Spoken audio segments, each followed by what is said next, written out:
جب وہ لوگ اٹھائے جائیں گے. یعنی قبر کے اندر بھی ایک سبزہ ہوتا ہے اور قیامت تک اس کی قبر کے اندر یہی رہتا ہے. قبر میں 14ویں کے چاند کی روشنی ہونا. سیدنا ابو ہریرہ رسول اللہ صلی اللہ علیہ وسلم سے روایت کرتے ہیں کہ آپ نے فرمایا بے شک مومن شخص اپنی قبر میں سبز باغیچے میں ہوتا ہے. کہاں ہوتا ہے؟ سبز باغیچے میں ہوتا ہے. سبحان اللہ، جیسے باغ میں گارڈن میں ہوتا ہے.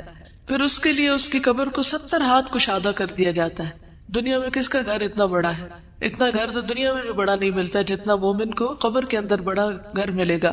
اور اس کے لیے 14ویں کے چاند کی طرح روشنی کر دی جاتی ہے، جس میں اس کو سکون ملتا ہے، کیونکہ اگر سورج کی روشنی ہوتی تو تھک جاتا.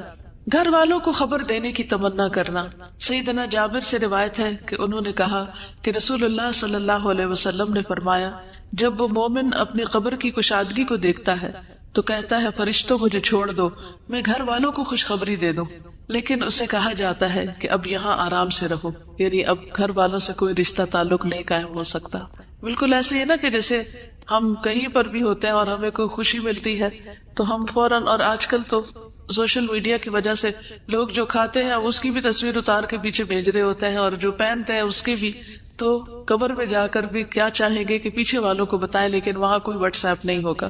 نیک اعمال کا قبر کی تنہائی کو دور کرنا. سیدنا براء بن عازب نبی صلی اللہ علیہ وسلم سے روایت کرتے ہیں اور اس قبر میں کہ مومن کے پاس ایک خوبصورت چہرے، خوبصورت لباس اور انتہائی عمدہ خوشبو والا ایک شخص آتا ہے تو وہ کہتا ہے کہ اس چیز کی خوشخبری پاؤ جو تمہیں خوش کرے گی، یہ وہی تیرا دن ہے جس کا تم سے وعدہ کیا جاتا تھا. تو وہ اس سے پوچھتا ہے کہ تم کون ہو، تمہارا چہرہ خیر لایا ہے. تو وہ کہتا ہے میں تمہارا نیک عمل ہوں. سبحان اللہ. قبر میں کوئی ساتھ نہیں جائے گا لیکن نیک عمل ساتھ ہوگا. ہم سب اپنے قرآن پڑھنے کو دیکھیں، نمازوں کو دیکھیں، دعاؤں کو دیکھیں، لوگوں کے ساتھ خیر و بھلائی اور احسان کے کاموں کو دیکھیں کہ ہم کیا کیا کر رہے ہیں. اس پر وہ کہتا ہے اے میرے رب قیامت ابھی قائم کر دے. ابھی تو ڈر لگتا ہے نا کہ قیامت نہ آ جائے کہیں، تو وہ کہے گا ابھی قیامت قائم کر دے تاکہ میں اپنے اہل خانہ اور اپنے مال کی طرف واپس لوٹ جاؤں، تاکہ جا کے ان سے ملوں. یہ انسان کے اندر قدرتی ایک اٹریکشن ہوتی ہے اپنے گھر والوں سے ملنے کی. انسان دنیا میں کہیں بھی سیر و تفریح کر کے آئے لیکن جو مزہ اور لطف اس کو اپنوں کے اندر آتا ہے وہ کہیں نہیں آتا. تو وہاں بھی وہ کیا چاہے گا کہ میں اپنی اس خوشی کو اپنے گھر والوں کے ساتھ شیئر کروں. اور ایک روایت میں ہے اس کے پاس متشکل ہو کر، یہ شکل بنا کر ایک ایسا آدمی آتا ہے جس کا چہرہ انتہائی خوبصورت، کپڑے انتہائی خوبصورت، خوشبو بہت اچھی ہوتی ہے.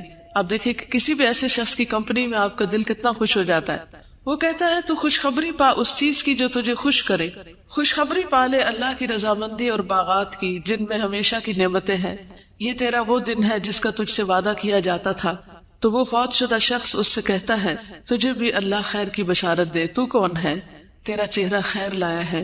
تو وہ کہتا ہے کہ میں تیرا نیک عمل ہوں. اللہ کی قسم جو کچھ میں جانتا ہوں وہ یہ ہے کہ تو اللہ کی اطاعت میں بڑی جلدی کرتا تھا، یعنی نیکی کے کاموں میں آگے آگے ہوتا تھا، اور اللہ کی نافرمانی میں بہت ہی سست تھا، یعنی پیچھے ہوتا تھا، جھجکتا تھا، ڈرتا تھا. اللہ تجھے بہترین بدلہ دے. تو ہم اپنی قبر میں کیا چاہتے ہیں اس کے مطابق اپنے دنیا کے عمل درست کر لیں. صدقہ کا قبر کی آگ بجھانا. سیدنا عقبہ بن عامر سے روایت ہے انہوں نے کہا کہ رسول اللہ صلی اللہ علیہ وسلم نے فرمایا بے شک صدقہ کرنے والوں کی قبروں سے حرارت بچاتا ہے. قبروں کی آگ اور گرمی صدقے سے بجھتی ہے، اور مومن روز قیامت اپنے صدقے کے سائے میں ہوگا. مومن قیامت کے دن صدقے کے سائے میں ہوگا. اس لیے چاہے ایک کھجور کا آدھا ٹکڑا ہی کیوں نہ اللہ کے راہ میں دے، دینے والے بنے. ہمیشہ دینے پر حرص رکھے، اور یاد رکھیے دینے والوں کو ملتا ہے. جو دیتا ہے اللہ تعالیٰ اس کو اس سے بھی زیادہ لوٹاتا ہے. اور قسم کھا کر یہ بات کہی گئی کہ صدقہ کرنے سے مال کبھی کم نہیں ہوتا. سیدنا ابو ہریرہ سے روایت ہے کہ رسول اللہ صلی اللہ علیہ وسلم نے فرمایا اس میت کے لیے اس کی قبر کی لمبائی اور چوڑائی میں 70 ہاتھ فراخ کر دی جاتی، کھلی کر دی جاتی ہے. پھر اس کے لیے اس میں روشنی کر دی جاتی ہے. پھر اسے کہا جاتا ہے کہ سو جاؤ. تو وہ کہتا ہے میں اپنے گھر والوں کی طرف لوٹ جاؤں تاکہ میں انہیں خبر دے دوں. تو وہ دونوں کہتے ہیں اس دلہن کی طرح سو جاؤ جسے کوئی نہیں جگاتا مگر وہ جو اس کو سب سے زیادہ پیارا ہوتا ہے، یہاں تک کہ اللہ اسے اس کی اس خوابگاہ سے اٹھائے گا. یعنی قیامت کے دن پھر وہ آرام سے اس نیند سے اٹھے گا. کتنی خوبصورت قبر ہے نیک عمل کرنے والوں کی. روح کا سبز پرندوں میں ڈالا جانا. سیدنا ابو ہریرہ نبی صلی اللہ علیہ وسلم سے روایت کرتے ہیں جسم کو اسی طرح لوٹا دیا جاتا ہے جیسے اس کی ابتدا ہوئی تھی، اور اس کی روح کو ایک پاکیزہ جسم میں ڈال دیا جاتا ہے جو کہ پرندے ہیں جو جنت کے درختوں کے ساتھ لٹکے ہوتے ہیں، یعنی یہ شہیدوں کا انجام ہے۔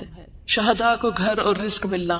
سیدنا ابن عباس سے روایت ہے، انہوں نے کہا کہ رسول اللہ صلی اللہ علیہ وسلم نے فرمایا، شہداء جنت کے دروازے پر موجود ایک نہر کے کنارے پر سبز رنگ کے خیمے میں رہتے ہیں، ان کی طرف ان کا رزق جنت سے صبح و شام آتا ہے۔ سبحان اللہ۔ جنت کا کھانا۔ ایک انصاری صحابی سے روایت ہے کہ ایک مرتبہ ہم لوگ رسول اللہ صلی اللہ علیہ وسلم کے ہمراہ ایک انصاری کے جنازے میں نکلے، اور میں اس وقت نوعمر تھا اور اپنے والد کے ساتھ تھا، تو رسول اللہ صلی اللہ علیہ وسلم قبر کے گڑھے کے کنارے بیٹھ گئے اور قبر کھودنے والے کو تلقین کرنے لگے کہ سر کی جانب سے اسے کشادہ کرو اور دونوں پاؤں کی طرف سے کشادہ کرو، البتہ اس کے لیے جنت میں انگور کے بہت سے خوشے ہیں۔ یعنی نبی صلی اللہ علیہ وسلم نے اس کے دفنانے سے پہلے ہی اس کے لیے خوشخبری دے دی۔ شہداء کی خصوصی مہمان نوازی۔ سیدنا مسروق سے روایت ہے، انہوں نے کہا کہ ہم نے عبداللہ بن مسعود سے اس آیت کے بارے میں سوال کیا، اور جنہیں اللہ کے راستے میں قتل کیا جائے انہیں مردہ گمان نہ کرو بلکہ وہ زندہ ہیں، اپنے رب کے پاس سے رزق دیے جاتے ہیں۔ تو انہوں نے کہا ہم بھی رسول اللہ صلی اللہ علیہ وسلم سے اس بارے میں سوال کر چکے ہیں، تو آپ صلی اللہ علیہ وسلم نے فرمایا ان کی روحیں سبز پرندوں کے پیٹ میں ہوتی ہیں، ان کے لیے ایسی قندیلیں ہیں جو عرش کے ساتھ لٹکی ہوئی ہیں، اور وہ روحیں جنت میں جہاں چاہیں کھاتی اور پھرتی رہتی ہیں، پھر ان قندیلوں میں واپس آ جاتی ہیں، یعنی جہاں سے جاتی ہیں۔ ان کا رب ان کی طرف جھانک کر دیکھتا ہے اور فرماتا ہے کیا تمہیں کسی چیز کی خواہش ہے؟ وہ عرض کرتے ہیں ہم کس چیز کی خواہش کریں، حالانکہ ہم جہاں چاہتے ہیں جنت میں کھاتے پھرتے ہیں۔ اللہ تعالیٰ ان سے اس طرح 3 مرتبہ فرماتا ہے، پھر جب وہ دیکھتے ہیں کہ انہیں کوئی چیز مانگے بغیر چھوڑا نہیں جائے گا تو وہ عرض کرتے ہیں اے رب، ہم چاہتے ہیں کہ تو ہماری روحیں ہماری جسموں میں لوٹا دے، یہاں تک کہ ہم تیرے راستے میں ایک مرتبہ پھر قتل کیے جائیں۔ پھر جب اللہ دیکھتا ہے کہ انہیں اب کوئی ضرورت نہیں تو انہیں چھوڑ دیا جاتا ہے، یعنی اللہ تعالیٰ ان کی اتنی کیئر کرتے ہیں۔ نیک اعمال کا ثواب پہنچتے رہنا۔ 3 قسم کے اعمال کا سلسلہ جاری رہنا۔ سیدنا ابو ہریرہ سے روایت ہے کہ رسول اللہ صلی اللہ علیہ وسلم نے فرمایا جب انسان فوت ہو جاتا ہے تو 3 اعمال کے سوا اس کے تمام اعمال کا سلسلہ منقطع ہو جاتا ہے، صدقہ جاریہ، یا وہ علم جس سے نفع اٹھایا جاتا رہے، یا نیک اولاد جو اس میت کے لیے دعا کرتی ہے، یہ مرنے کے بعد بھی نیکیوں میں اضافے کا سبب بنتے ہیں۔ اولاد کی دعا سے درجات بلند ہونا۔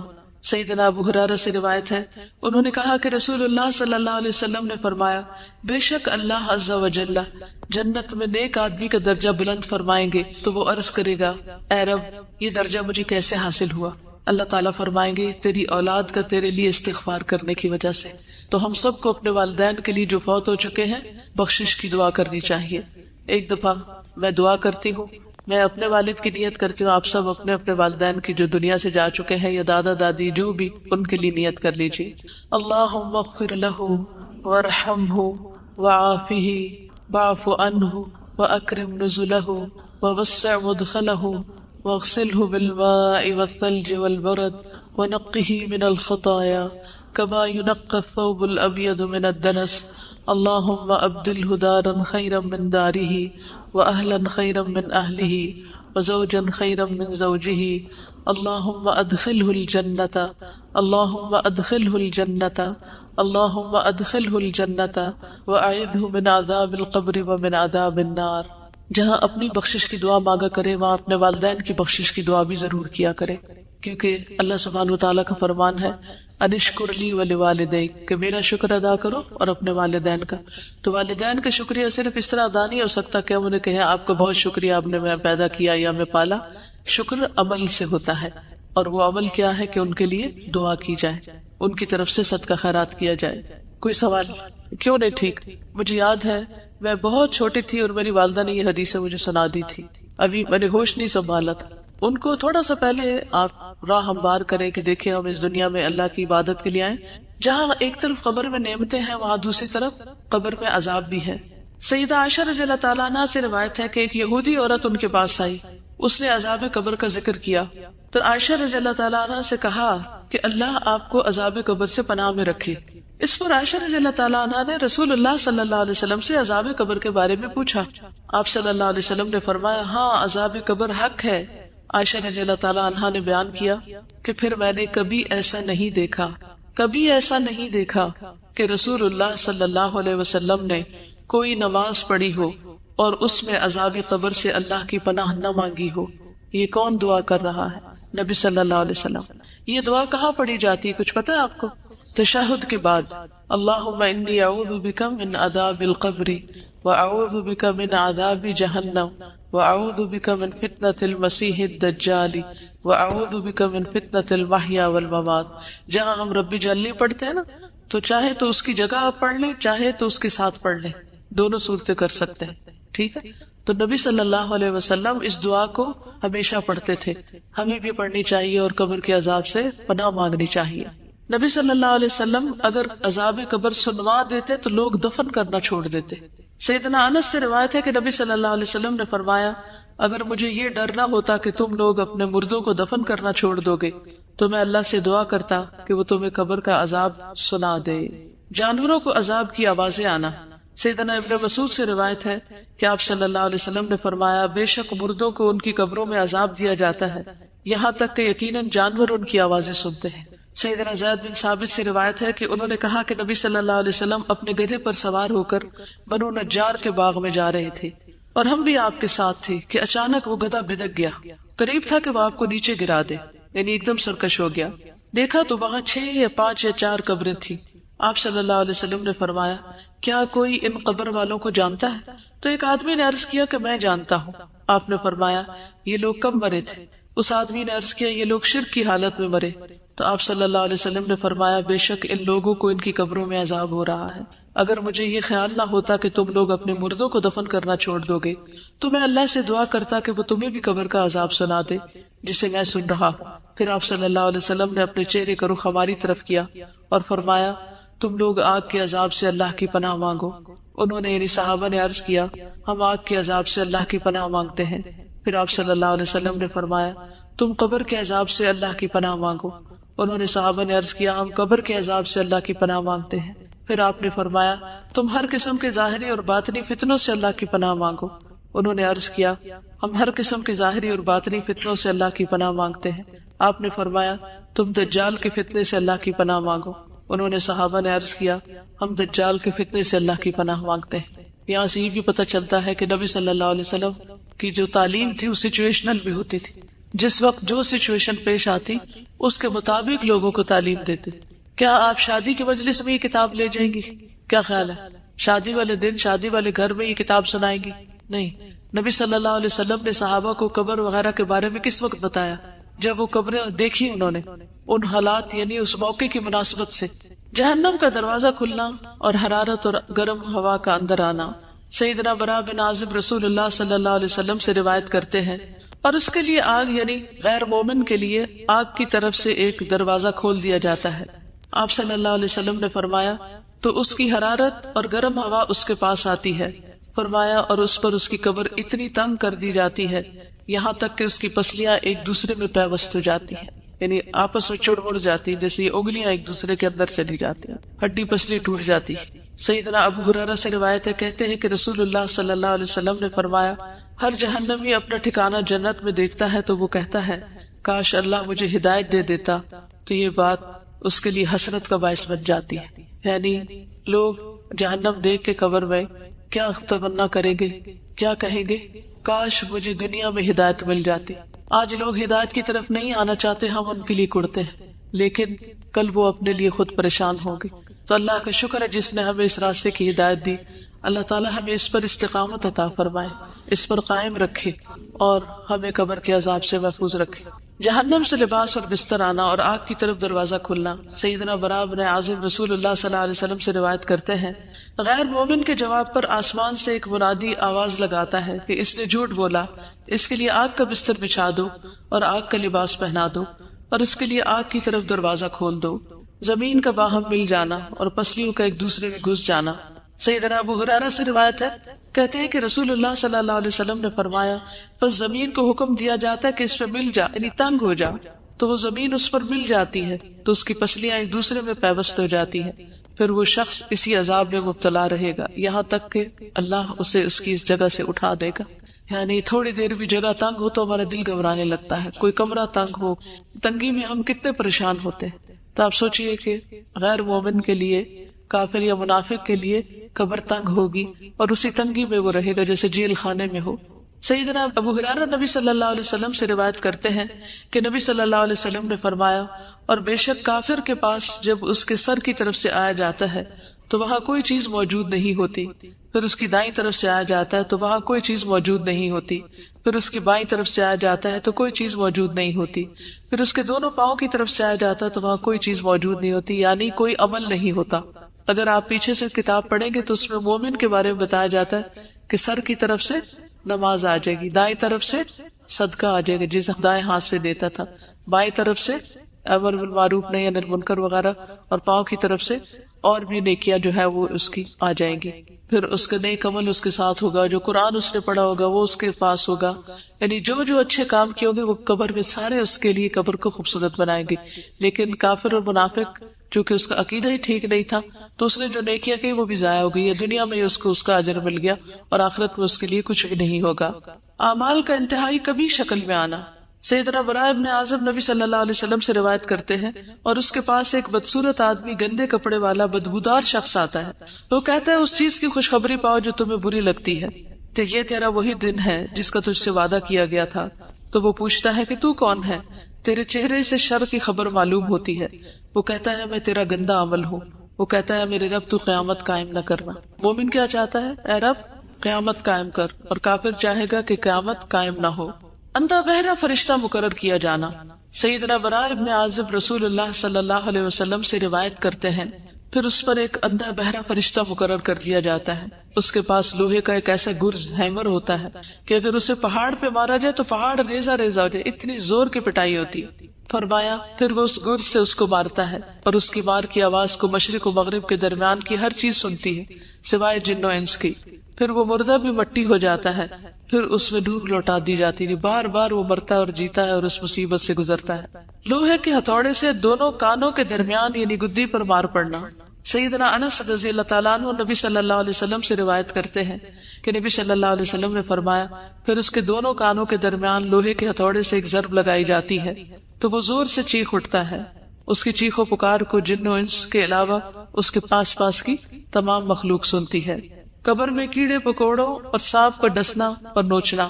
سیدنا ابو ہریرہ سے روایت ہے، انہوں نے کہا کہ رسول اللہ صلی اللہ علیہ وسلم نے فرمایا پھر اسے کہا جاتا ہے سو جا جیسے منحوش سوتا ہے۔ راوی کہتے ہیں میں نے ابو ہریرہ سے کہا منحوش سے کیا مراد ہے؟ انہوں نے کہا اس سے مراد وہ آدمی جسے کیڑے مکوڑے اور سانپ ڈستے اور نوچتے رہتے ہیں، پھر اس پر اس کی قبر تنگ کر دی جاتی ہے۔ 99 گنجے سانپوں کا مسلط کیا جانا۔ سیدنا ابو ہریرہ رسول اللہ صلی اللہ علیہ وسلم سے روایت کرتے ہیں کہ آپ نے فرمایا کیا تم جانتے ہو یہ آیت کس بارے میں نازل ہوئی؟ پس بے شک اس کے لیے تنگ گزران ہے، وَإِنَّ لَهُ مَعِيشَةً ضَنْكَ وَنَحْشُرُهُ يَوْمَ الْقِيَامَةِ أَعْمَى، کہ ہم اسے قیامت کے دن اندھا کر کے اٹھائیں گے۔ آپ نے فرمایا کیا تمہیں معلوم ہے کہ تنگ گزران کیا ہے، یعنی تنگ زندگی کیا ہے؟ انہوں نے عرض کیا اللہ اور اس کے رسول ہی بخوبی جانتے ہیں۔ آپ نے فرمایا کافر کا اس کی قبر میں عذاب سے دوچار ہونا ہے، یعنی وہ تنگی ہے جو قبر میں پیش آئے گی۔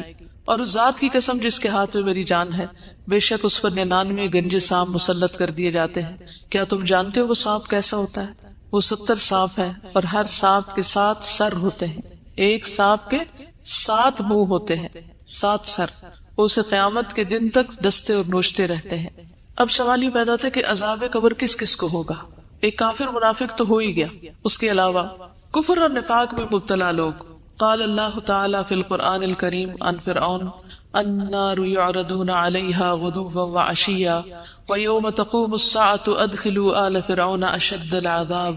قرآن کریم میں اللہ تعالیٰ فرعون کے بارے میں فرماتے ہیں وہ صبح و شام آگ پر پیش کیے جاتے ہیں، وہ تو پانی میں ڈوبے تھے۔ کچھ لوگوں کا سوال یہ ہوتا ہے کہ جو لوگ قبر میں نہیں جاتے ان کو عذاب قبر کیسا ہوتا ہے؟ کوئی چاہے قبر میں جائے کہ نہ جائے، پانی میں ڈوب کے مرے، کسی شیر چیتے کے پیٹ میں چلا جائے، کہیں بھی چلا جائے، اللہ سبحانہ وتعالیٰ اپنی قدرت اور طاقت کے ساتھ اس کی اسی جگہ کو اس کے لیے قبر بنا دیتے ہیں، اور وہاں بھی اس کے لیے عذاب ویسا ہی ہو جاتا ہے جیسا اس کے لائق ہوتا ہے۔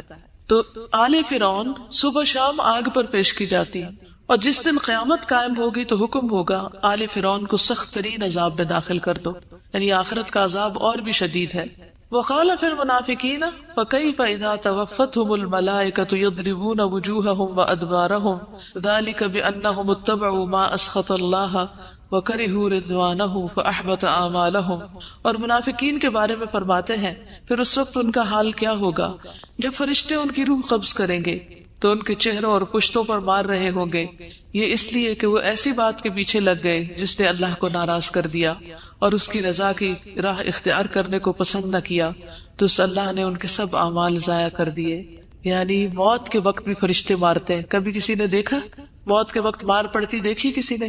ہماری آنکھیں نہیں دیکھتی، لیکن قرآن ہمیں بتاتا ہے کہ ایسا ہوتا ہے. تو یہ علم غیب سے تعلق رکھتا ہے. قبر کا عذاب کس سے تعلق رکھتا ہے؟ علم غیب سے. یعنی جب ایک انسان مر جاتا ہے نا تو دنیا سے اس کا رشتہ ختم ہو جاتا ہے. پھر قبر میں کیا ہوتا ہے وہ وہی جانتا ہے، ہم نہیں جان سکتے. ہم اگر قبر کھود کے بھی دیکھیں تو ہمیں نظر نہیں آئے گا کچھ. کبھی کبھی ایسے ہوتا ہے کہ اللہ سبحانہ وتعالیٰ دنیا میں بھی ایسی کچھ نشانیاں دکھا دیتا ہے. میں نے ایک ویڈیو کلپ دیکھا تھا کہ کسی ملک میں ایک میت کو دفن کر رہے اور قبر کھود رہے اور اس میں بار بار سانپ آ رہا ہے. یہ میں نے اپنی آنکھوں سے دیکھا کہ وہ مختلف طریقوں سے اس سانپ کو نکالنے کی کوشش کرتے ہیں، ہٹانے کی، رخ موڑنے کی، لیکن وہ سانپ باز نہیں آتا.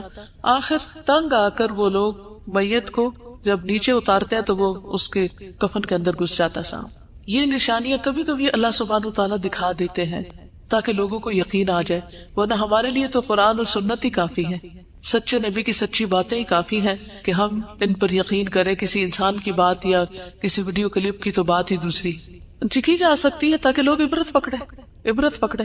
سیدنا ابو ایوب سے روایت ہے، وہ کہتے ہیں کہ رسول اللہ صلی اللہ علیہ وسلم سورج غروب ہونے کے بعد باہر نکلے تو آپ نے کچھ آواز سنی تو آپ نے فرمایا یہودیوں کو ان کی قبروں میں عذاب ہو رہا ہے. یعنی آپ صلی اللہ علیہ وسلم کو بھی اللہ سبحانہ وتعالیٰ ایسی باتیں سنوا دیتے تھے کیونکہ آپ ہمیں پھر علم یقینی کے ساتھ خبر دیتے تھے. ظلم کرنے والا اللہ تعالیٰ نے فرمایا اور کاش آپ ظالموں کو دیکھیں جب وہ موت کی سختیوں میں مبتلا ہوتے ہیں. اللہ اکبر، اللہ ہمیں بچائے. اور فرشتے ان کی طرف اپنے ہاتھ پھیلائے ہوئے ہوتے ہیں اور کہتے ہیں لاؤ اپنی جانیں نکالو، آج تم ذلت کے عذاب کو بدلہ دیے جاؤ گے اس وجہ سے کہ تم اللہ پر ناحق باتیں کہتے تھے اور تم اس کی آیات سے تکبر کرتے تھے.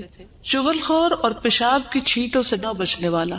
سیدنا ابن عباس سے روایت ہے کہ نبی صلی اللہ علیہ وسلم 2 قبروں کے پاس سے گزرے تو آپ نے فرمایا ان 2 قبر والوں کو عذاب دیا جا رہا ہے اور ان دونوں کو کسی بڑی بات پر عذاب نہیں دیا جا رہا.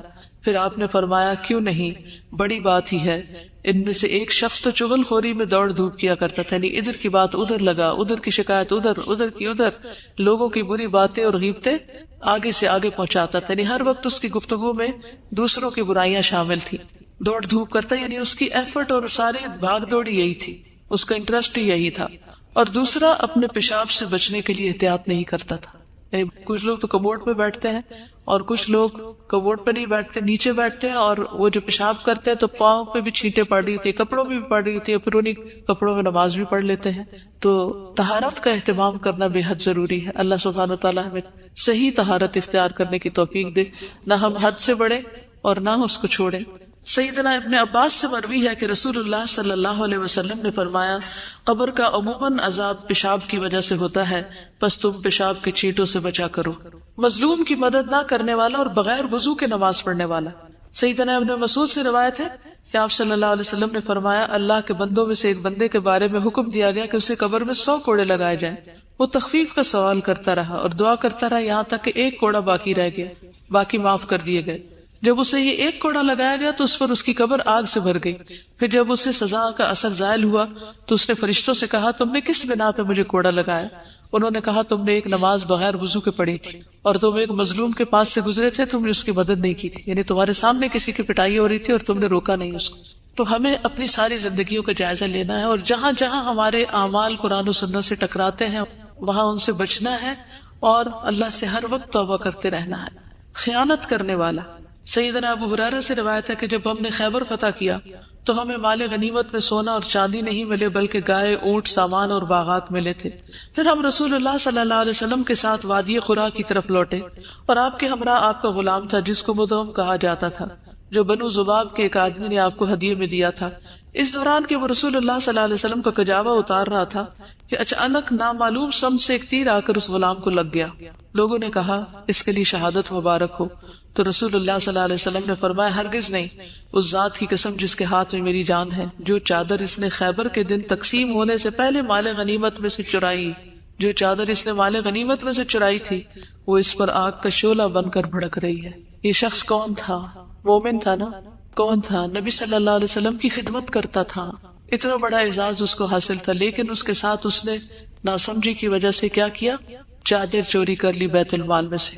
اللہ کا مال، لوگوں کی ڈونیشن جو ہوتی ہے، یعنی جیسے آپ میں سے کئی انچارجز ہوگی، کئی برانچ انچارجز ہوگی، کئی ڈونیشن جمع کرتے ہوں گے، وہ آپ کے لیے کالے سانپ کی طرح ہے کہ اس کو آپ اپنی ذات پہ نہیں لگا سکتے کہ آپ اللہ کے دین کی خدمت کے لیے پیسہ اکٹھا کریں اور پھر ذاتی فائدے اٹھانا شروع کر دیں. یہ اپنی آخرت عاقبت خراب کرنے کے برابر ہے. ایک سوئی دھاگا بھی اس میں سے نہیں لینا چاہیے. لوگ جس مقصد کے لیے جو مال دے اس کو وہی خرچ کر دینا چاہیے اور اس کی حفاظت بھی کرنی چاہیے. اسے ضائع ہونے کے لیے اور چوری ہونے کے لیے نہیں چھوڑ دینا چاہیے. یہ بات سن کر ایک آدمی 1 یا 2 تسمے لے کر آیا تو کہنے لگا یہ چیز میں نے اٹھائی تھی. تو رسول اللہ صلی اللہ علیہ وسلم نے فرمایا یہ بھی آگ کا 1 تسمہ یا 2 تسمے بنتے، اگر تم اس کو نہ جمع کراتے تو یہ تمہارے لیے آگ بن جاتے. جھوٹ بولنے والا، استغفر اللہ استغفر اللہ. سیدنا سمرہ بن جندب سے روایت ہے، کہتے ہیں کہ نبی صلی اللہ علیہ وسلم نے فرمایا آج رات میں نے 2 آدمیوں کو دیکھا جو میرے پاس آئے. ان دونوں نے کہا کہ جسے آپ نے دیکھا ہے اس کی باچھ کو چیرا جا رہا تھا. وہ بڑا ہی جھوٹا تھا، جو ایک جھوٹی بات کرتا اور اس سے وہ جھوٹ نقل کیا جاتا یہاں تک کہ دنیا کے کونوں میں پہنچ جاتا. قیامت کے دن تک اس کو یہی سزا ملتی رہے گی. اب بعض اوقات ہمارے اخبار، ریڈیو، ٹیلی ویژن جھوٹی خبریں آگے نشر کرتے ہیں. اسی طرح بعض اوقات واٹس ایپ پر ہم جھوٹی خبریں آگے پہنچاتے ہیں بغیر جانے کوئی بھی چیز آگے نہ پہنچائے. آج کل لوگوں کی بہت عادت ہے، کوئی کسی کا بیان سنا، یہ نہ دیکھا کہ اس میں کون سی چیز قرآن سے ثابت ہے یا حدیث سے ثابت ہے. جھوٹی روایات، جھوٹے قصے صرف ایک انٹرٹینمنٹ کے طور پر آگے سے آگے بیان کرتے. بعض اوقات جھوٹے لطیفے اور ایسی چیز کو حدیث بنا کر پیش کرنا جو حدیث ہے ہی نہیں یا ضعیف حدیثیں ہیں. تو ان چیزوں کو بھی آگے فارورڈ کرنے سے پرہیز کریں. کوئی ضروری نہیں ہوتا کہ ہم ہر چیز یہ دوسروں تک پہنچائیں. جو چیز صاف ستھری، صحیح اور درست ہو اسی کو آگے پہنچائیں تاکہ ہمارے لیے صدقہ جاریہ بنے، نہ کہ عذاب جاریہ. سیدنا عمر نبی صلی اللہ علیہ وسلم سے روایت کرتے ہیں کہ آپ نے فرمایا میت کو اس کی قبر میں اس پر کیے جانے والے نوحے کی وجہ سے عذاب دیا جاتا ہے. ہم نے ایک وصیت نامہ چھاپ کے رکھا ہوا کاغذ یہاں پر ہوگا، آپ سب اپنے گھر والوں کے لیے وہ پیپر لکھ کے رکھ سکتے ہیں اپنے دستخط کے ساتھ کہ جب ہم بہت ہوں تو ہمارے پر بین نہ کیا جائے. سیدنا ابو موسیٰ اشعری سے روایت ہے، رسول اللہ صلی اللہ علیہ وسلم نے فرمایا جب کوئی مرنے والا مرتا ہے تو اس پر رونے والا کھڑا ہو اور وہ کہے کہ اے میرے پہاڑ، اے میرے سردار، یا اسی قسم کے کوئی اور الفاظ، تو میت پر 2 فرشتے مقرر کیے جاتے ہیں جو اس کے سینے پہ گھونسا مارتے اور پوچھتے ہیں کیا تو ایسا ہی تھا. تو اس لیے اپنی بے جا تعریفیں بھی پسند نہیں کرنی چاہیے اور لوگوں کو منع کیا جائے کہ ہماری بلا ضرورت تعریف نہ کرے، کیونکہ بعض اوقات مبالغہ آ رہی ہوتی تعریف میں. تو جو جھوٹی تعریفیں ہیں وہ بھی میت کے لیے مصیبت کا باعث بنتی. سیدنا انس سے روایت ہے، انہوں نے کہا کہ ایک شخص پہلے عیسائی تھا پھر مسلمان ہو گیا. اس نے سورۃ البقرہ اور آل عمران پڑھی تو نبی صلی اللہ علیہ وسلم کا کاتب بن گیا. لیکن پھر وہ شخص مرتد ہو کر عیسائی ہو گیا تو وہ کہنے لگا کہ محمد صلی اللہ علیہ وسلم کے لیے جو کچھ میں نے لکھ دیا ہے اس کے سوا محمد کو اور کچھ بھی معلوم نہیں. پھر اللہ تعالیٰ نے اسے موت دی، لوگوں نے اسے دفن کر دیا. جب صبح ہوئی تو انہوں نے دیکھا کہ زمین نے اسے باہر پھینک دیا تھا. لوگوں نے کہا یہ محمد صلی اللہ علیہ وسلم اور اس کے ساتھیوں کا کام ہے. چونکہ یہ ان سے فرار ہو گیا تھا اس لیے انہوں نے ہمارے ساتھی کی قبر اکھاڑ دی اور اسے باہر نکال پھینکا ہے. چنانچہ انہوں نے دوسری قبر کھودی جو بہت زیادہ گہری تھی، لیکن جب صبح ہوئی تو پھر زمین نے اسے باہر پھینک دیا. اس مرتبہ بھی انہوں نے یہی کہا کہ یہ محمد صلی اللہ علیہ وسلم اور ان کے ساتھیوں کا کام ہے. چونکہ یہ ان سے فرار ہو گیا تھا اس لیے انہوں نے ہمارے ساتھی کی قبر اکھاڑ دی اور اس کو باہر ڈال دیا. پھر انہوں نے قبر کھودی اور جتنی گہری ان کے بس میں تھی اسے کر کے اس کے اندر ڈال دیا، لیکن صبح ہوئی تو پھر زمین نے اسے باہر پھینک دیا. اب انہیں یقین آیا کہ یہ کسی انسان کا کام نہیں، چنانچہ انہوں نے اسے یوں ہی زمین پر رہنے دیا. تو اس طرح کے واقعات نبی صلی اللہ علیہ وسلم کے دور میں بھی پیش آئے ہیں. عذاب قبر سے محفوظ رہنے والے خوش نصیب لوگ کون سے لوگ ہیں جن کو عذاب قبر نہیں ہوتا؟ شہید ہونے والا. سیدنا مقدام بن معدی کرب الکندی سے روایت ہے، انہوں نے کہا کہ رسول اللہ صلی اللہ علیہ وسلم نے فرمایا بے شک اللہ عز و جل کے ہاں شہید کے لیے 6 خصلتیں ہیں. اس کے خون کا پہلا قطرہ گرتے ہی اللہ تعالیٰ اس کو معاف کر دیتا ہے.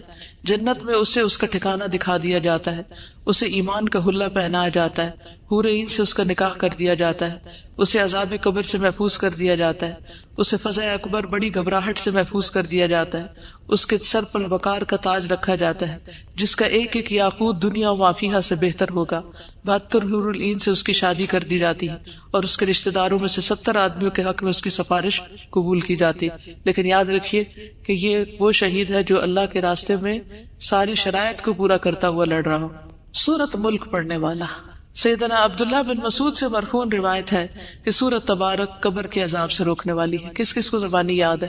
ماشاءاللہ ایک بڑی تعداد کو. دن میں ایک دفعہ کم از کم ضرور پڑھیں اور رات کو سوتے ہوئے پڑھ لیں تو کیا ہی اچھا ہے. اور اگر یاد نہیں تو آپ دیکھ کے بھی پڑھ سکتے ہیں. اور دیکھنے کے لیے اگر آپ بیٹھ کے نہیں پڑھتے کہ بیٹھ کے یعنی آپ کو نیند آ رہی ہے کچھ, تو الہدا کی جو ایپس بنی ہوئی ہیں, اپلیکیشنز ہیں اسمارٹ فونز کے اندر, اس میں سونے جاگنے کے آداب کی اپلیکیشن ہے. تو اس اپلیکیشن میں جو سورۃ الملک اور سورۃ السجدہ اور زمر اور بنی اسرائیل ہے جو نبی صلی اللہ علیہ وسلم رات کو پڑھتے تھے وہ بھی ہیں اور ان کے آڈیو بھی ہے. تو اگر آپ سے ساری نہیں پڑھی جاتی تو سونے سے پہلے آپ ان کو پلے کر کے سو سکتے ہیں تاکہ جب تک آپ کی آنکھ نہ لگے آپ ان کو سنتے ہی رہیں.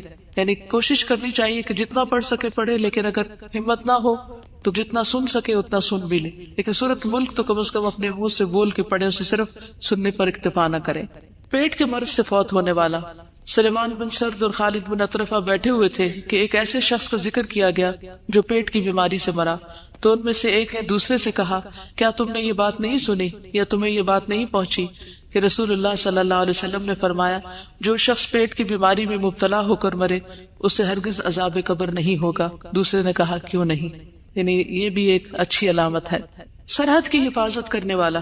سیدنا سلیمان نبی صلی اللہ علیہ وسلم سے روایت کرتے ہیں کہ آپ نے فرمایا ایک دن اور ایک رات سرحد پر پہرا دینا 1 مہینے کے روزوں اور اس کے قیام سے افضل ہے. ایسا روزے دار جو افطار نہیں کرتا اور ایسا قیام کرنے والا جو تھکتا نہیں. اور اگر وہ اللہ کی راہ میں سرحد کی حفاظت کرتے ہوئے فوت ہو جائے تو اس کے اچھے عمل اس پر جاری رکھے جائیں گے یہاں تک کہ وہ دوبارہ اٹھایا جائے اور وہ قبر کے عذاب سے بچا لیا جاتا ہے. جمعے کے دن یا رات کو فوت ہونے والا, اس کی بھی دعا مانگنی چاہیے کہ اللہ ہمیں جمعے کی موت نصیب فرما. سیدنا عبداللہ ابن عمر سے روایت ہے, انہوں نے کہا کہ رسول اللہ صلی اللہ علیہ وسلم نے فرمایا جو مسلمان جمعے کے دن یا جمعے کی رات کو فوت ہو جائے گا اللہ اسے قبر کی آزمائش سے بچا لے گا. اب یہ قبر کے سوال اور جواب کا چارٹ ہے پورا, اس میں آپ سوال بھی دیکھ رہے ہیں اور جواب بھی دیکھ رہے ہیں. یہ جتنی بھی حدیثیں تھیں صحیح, ان سب میں جو جو سوال آئے ہیں, جو جو جواب آئے ہیں, جو فرشتے کہتے ہیں اور جو انجام ہوگا وہ ساری لکھ دی گئی ہیں. اس کو آپ خود بھی پڑھ سکتے ہیں لیکن پڑھیے گا ضرور. اب آخر میں ہم دعا کر لیتے ہیں. آخر میں ہے اچھی موت کے حصول کی دعائیں. میں دعا پڑھوں گی, آپ سب آمین کہیں گے, دعا دیکھتے بھی جائیے جو میں پڑھ رہی ہوں, ٹھیک ہے؟ سبحان اللہ والحمد للہ ولا الہ الا اللہ واللہ اکبر ولا حول ولا قوة الا باللہ العلی العظیم. فاطر السماوات والارض انت ولی فی الدنیا والآخرہ توفنی مسلما والحقنی بالصالحین. ربنا افرغ علینا صبرا وتوفنا مسلمین. ربنا فاغفر لنا ذنوبنا وکفر عنا سیئاتنا وتوفنا مع الابرار. رب هب لي حكما والحقني بالصالحين. اللهم توفنا مسلمين واحينا مسلمين والحقنا بالصالحين غير خزايا ولا مفتونين. اللهم ارزقني شهادة في سبيلك واجعل موتي في بلد رسولك صلى الله عليه وسلم. اللهم بعلمك الغيب وقدرتك على الخلق احيني ما علمت الحياة خيرا لي وتوفني اذا علمت الوفاة خيرا لي. اللهم اصلح لي ديني الذي هو عصمة امري واصلح لي دنياي التي فيها معاشي واصلح لي آخرتي التي فيها معادي واجعل الحياة زيادة لي في كل خير واجعل الموت راحة لي من كل شر. اے اللہ بے شک میں تیری پناہ لیتا ہوں مکان کے نیچے دب کر مرنے سے, اور میں تیری پناہ لیتا ہوں اوپر سے نیچے گر کر ہلاک ہونے سے, اور میں تیری پناہ لیتا ہوں ڈوب کر مرنے سے اور جلنے سے اور آزاد بوڑھا ہو جانے سے، اور میں تیری پناہ لیتا ہوں اس سے کہ شیطان مجھے موت کے وقت بدحواس کر دے، اور اس بات سے تیری پناہ لیتا ہوں کہ میں تیرے راستے میں پیٹ پھیر کر مروں، اور اس بات سے تیری پناہ لیتا ہوں کہ زہریلے جانور کے ڈسنے سے میں مر جاؤں۔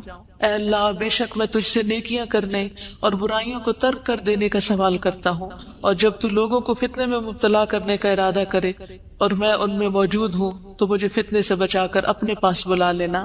عذاب قبر سے حفاظت کی دعائیں۔ اللہم انی اعوذ بک من عذاب القبر ومن عذاب النار ومن فتنة المحیا والممات ومن فتنة المسیح الدجال۔ اے اللہ، بے شک میں قبر کے عذاب سے، آگ کے عذاب سے، زندگی اور موت کے فتنے سے اور مسیح دجال کے فتنے سے تیری پناہ لیتا ہوں۔ اے اللہ، بے شک میں کاہلی، شدید بڑھاپے، بزدلی، بخل، دجال کے فتنے اور قبر کے عذاب سے تیری پناہ لیتا ہوں۔ اے اللہ، جبرائیل اور میکائیل کے رب اور اسرافیل کے رب، میں آگ کی تپش اور قبر کے عذاب سے تیری پناہ لیتا ہوں۔ اے اللہ، یقیناً میں سستی سے، بہت زیادہ بڑھاپے سے، گناہ سے، قرض سے، قبر کی آزمائش سے، قبر کے عذاب سے، آگ کی آزمائش سے اور آگ کی عذاب سے تیری پناہ لیتا ہوں۔ اے اللہ، یقیناً میں جہنم کے عذاب سے اور قبر کے عذاب سے اور زندگی اور موت کے فتنے سے اور مسیح دجال کے فتنے کے شر سے تیری پناہ لیتا ہوں۔ اے اللہ، بے شک میں کفر، فقر اور قبر کے عذاب سے تیری پناہ لیتا ہوں۔ اے اللہ، بے شک میں قبر کے عذاب اور قبر کی آزمائش سے تیری پناہ لیتا ہوں۔ صبح شام کی جو دعائیں ہیں ان میں بھی یہ دعا آتی ہے۔ ہم نے اور تمام دنیا نے اللہ کے لیے شام کی، اور ساری تعریفیں اس اللہ کے لیے ہیں جس کے سوا کوئی معبود نہیں، وہ اکیلا ہے، اس کا کوئی شریک نہیں، اسی کے لیے بادشاہت ہے اور اسی کے لیے تعریف ہے، اور وہ ہر چیز پر پوری قدرت رکھنے والا ہے۔ اے اللہ، میں تجھ سے اس رات کی بھلائی کا سوال کرتا ہوں اور اس رات کے شر سے اور اس کے بعد کے شر سے تیری پناہ لیتا ہوں۔ اے اللہ، بے شک میں سستی اور بڑھاپے کی برائی سے تیری پناہ لیتا ہوں۔ اے اللہ، بے شک میں آگ میں عذاب اور قبر میں عذاب سے تیری پناہ لیتا ہوں۔ میت کی بخشش کی دعا تو ہم پہلے کر چکے ہیں۔ اے اللہ، اس کو بخش دے۔ کسی بھی اپنے رشتہ دار کی بخشش کی دعا مانگے، اے اللہ اس کو بخش دے اور اس پر رحم فرما اور اسے عافیت عطا فرما اور اس سے درگزر فرما اور اس کی بہترین مہمان نوازی فرما اور اس کی قبر کو کشادہ فرما، اسے پانی، اولوں اور برف سے دھو دے اور اسے خطاؤں سے اسی طرح صاف کر دے جس طرح تو سفید کپڑے کو میل کچیل سے صاف کرتا ہے، اور اسے اس کے گھر کے بدلے بہتر گھر عطا فرما، اس کے گھر والوں سے بہتر گھر والے عطا فرما، اس کے زوج سے بہتر زوج عطا فرما، اسے جنت میں داخل فرما، اسے قبر کے عذاب سے اور آگ کے عذاب سے بچا لے۔ میت کے لیے فتنہ قبر سے بچنے کی دعا، یعنی کسی بھی جو آپ کے رشتہ دار قبر میں ہے ان سب کی نیت کر کے یہ دعا کریں۔ اللہم ان فلان ابن فلان فی ذمتک فقہ فتنۃ القبر، بچے کو عذاب قبر سے محفوظ رکھنے کی دعا۔ اللہم اعذہ من عذاب القبر، ربنا آتنا فی الدنیا حسنۃ وفی الآخرۃ حسنۃ وقنا عذاب النار، اللہم انی اسألک العافیۃ فی الدنیا والآخرہ، ربنا اغفر لی ولوالدی وللمؤمنین یوم یقوم الحساب، ربنا لا تزغ قلوبنا بعد إذ هديتنا وهب لنا من لدنك رحمة إنك أنت الوهاب، ربنا إنك جامع الناس ليوم لا ريب فيه إن الله لا يخلف الميعاد، ربنا وآتنا ما وعدتنا على رسلك ولا تخزنا يوم القيامة إنك لا تخلف الميعاد، اللهم لا تخزني يوم القيامة، اللهم لا تخزني يوم القيامة، اللهم لا تخزني يوم القيامة، اللهم انی اعوذ بک من ضیق الدنیا و ضیق یوم القیامہ۔ اے اللہ، بے شک میں تیری پناہ لیتا ہوں دنیا کی تنگی سے اور قیامت کے دن کی تنگی سے۔ یا اللہ پاک، یہ جتنی بچیاں قرآن پڑھ گئی ہیں انہیں استقامت عطا فرمانا، ان کو بہترین عمل کی توفیق عطا فرمانا، ہر قسم کی اخلاقی برائیوں سے بچانا، ان کی عاقبت اچھی کر دینا، اس علم کو انہیں دوسروں تک پہنچانے کی توفیق دینا، خالص اپنی رضا کے لیے، کسی بھی دنیاوی فائدے کی لالچ کے بغیر اور دنیاوی فائدے اٹھانے کے بغیر۔ یا رب العالمین، تو ہم سب کی عاقبت اچھی کر دے۔ یا اللہ، یہ جو تیرا پیغام آگے پہنچایا ہے، اللہ یہ مشن، یہ سلسلہ جاری رہے، تو اس کی حفاظت فرما، تو اس کے بہترین وارث پیدا فرما دے۔ یا رب العالمین، تو ہماری کوتاہیوں سے درگزر فرما، اللہ ہمیں ہماری برائیوں سے بچا۔ یا رب العالمین، تو ہمیں قبر کے عذاب سے، جہنم کے عذاب سے اور مسیح دجال کے فتنے سے محفوظ رکھنا۔ یا اللہ ہمارے والدین پر اپنی رحمت فرما، جو بیمار ہیں انہیں صحت عطا فرما، جو دکھی ہیں ان کے دکھ دور فرما دے۔ یا اللہ جس نے بھی جس دعا کے لیے کہا ہے ان کی دعائیں قبول فرما۔ یا اللہ جنہوں نے پڑھایا، جنہوں نے پیپر چیک کیے، جنہوں نے سرٹیفکیٹس بنائے، جنہوں نے مجلس کا اہتمام کیا، جنہوں نے سارے انتظامات کیے، اللہ ان سب کو بہترین جزائے خیر دے۔ جتنے لوگ اپنا گھر بار چھوڑ کر آئے ہیں اور جو اپنا مال اور جان اس رستے میں لگائی ہے، اللہ ان کی بھی کوششیں قبول فرما۔ یا اللہ ان کے خواب پورے فرما، جو بھی تیرے دین کی خدمت کرنا چاہتے ہیں ان کے لیے راستے آسان فرما دے۔ یا اللہ ہم سب کو صحت کاملہ عطا فرما۔ یا اللہ ہمیں بار بار ایسے موقع عطا فرما جہاں ہم اپنے ایمان کو زیادہ بہتر کر سکیں۔ یا اللہ تو ہماری ساری خطاؤں سے درگزر فرما۔ اللہم اغفر لنا ما قدمنا وما اخرنا وما اسررنا وما اعلنا وما انت عالم به منا، ربنا تقبل منا انك انت السميع العليم وتب علينا انك انت التواب الرحيم، وصلی اللہ تعالی علی خیر خلقہ محمد وعلی آلہ واصحابہ واہل بیتہ اجمعین برحمتک یا ارحم الراحمین۔